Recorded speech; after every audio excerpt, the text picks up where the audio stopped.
சோத்திரம். தள்ளி விடாமல் பாருங்கள். கர்த்தர் உங்களை ஆசீர்வதிப்பாராக. சோத்திரம். இந்த நாளையில் கூட சங்கீதம் 91 அதிகாரம் 7 சங்கீதம் 91 ஆண்டவராக இயேசு கிறிஸ்து சொல்கிறதான ஒரு வார்த்தை உங்களையும் பார்த்து, உங்கள் குடும்பத்தையும் பார்த்து, பிள்ளைகளையும் பார்த்து, அவங்க தொழிலை பார்த்து, உங்களுடைய எல்லா காரியங்களையும் பார்த்து ஆண்டவராக இயேசு கிறிஸ்து சொல்கிறார், உன் பக்கத்தில் 1000 பேரும், உன் பக்கத்தில் 1000 பேரும், உன் வலது பக்கத்தில் 10,000 பேர் விழுந்தாலும் அது உங்களை அணுகாது அப்படின்னா தொடாது.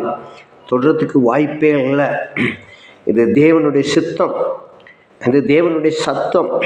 இந்த தேவனுடைய சத்தத்தை கேட்குற ஒவ்வொரு பிள்ளைகளுக்கு தான் ஆண்டவராக இயேசு கிறிஸ்து சொல்கிறார், உன் பக்கத்தில் 1000 பேரும், உன் வலது பக்கத்தில் 10,000 பேரும் வந்து அது ஒன்றே உங்களை என்ன செய்து அணுகாது.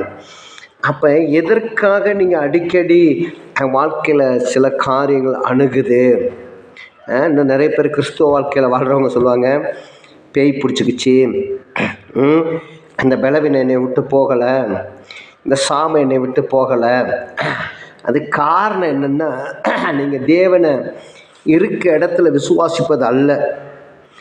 தேவன் எங்கே இருக்கிறார்? நம்ம இருதயத்தில் இருக்கிறார், உலகத்தில் இருக்கிறாரு, அங்கே இருக்கிறார், இங்கே இருக்கிறார். இன்றைக்கி மக்கள் அப்படி தான் ஓடி திரியிறீங்க. இந்த ஓட்டம்ல யாருக்கா பிரயோஜனம் இருக்கா? ஒரு மரத்தை உங்கள் வீட்டுக்கிட்ட நட்டு வச்சாருன்னா அந்த மரத்தை பிடுங்கி கொண்டு மதுரைக்கு ஓடுவீங்களா?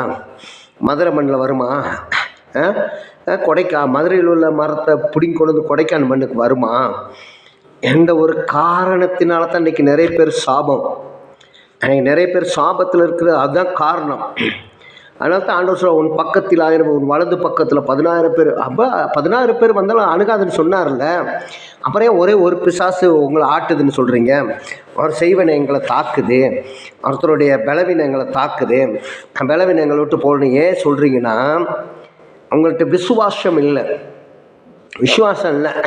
உங்களை வைத்திருக்க கிராமத்தில் இருக்க சபைக்கு போக மாட்டீங்க. ஏன்னா அந்த மனுஷனை பிடிக்காது, அந்த கிராமத்தில் இருக்கதான ஆண்டவரே உங்களுக்கு பிடிக்காது. இன்றைக்கி அதான் நிறைய பேர், அந்த கிராமத்தில் இருக்க ஆண்டவரையும் பிடிக்காது, சபையை பிடிக்காது, ஊழியக்காரனை பிடிக்காது. அப்போ யாரை உனக்கு பிடிக்கும்? மதுரையில் இருக்கவங்கள பிடிக்குது, சென்னையில் இருக்கவங்கள பிடிக்குது, டிவியில் பிரசங்கம் பண்ணுறவங்கள பிடிக்குது.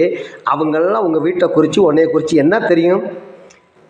அந்த கிராமத்தில் இருக்கிறதா லோக்கல் பாஸ்ட்டுக்கு, உங்கள் கிராமத்தில் இருக்க பாஸ்ட்டுக்கு மட்டும்தான் உன் அடுப்படி வரைக்கும் தெரியும். உன் கஷ்டத்தை நன்றாக புரியுவாங்க, நல்லா தெரியும். ஆனால் எந்த ஊழியக்காரவங்களும் தெரியாது. வேணுமா ஃபங்க்ஷனுக்கு கூப்பிடலாம், கன்வென்ஷனுக்கு வேணுமா கூப்பிடலாம், வருவாங்க. ஆனால் அவங்க குடும்பத்தில் நடக்கிற பிரச்சனை யாருக்கும் தெரியாது. ஆமென். அதனால் நீங்கள் கவனமாக நான் சொல்கிறேன், இருக்க இடத்துல தேவனுக்கு உண்மையாக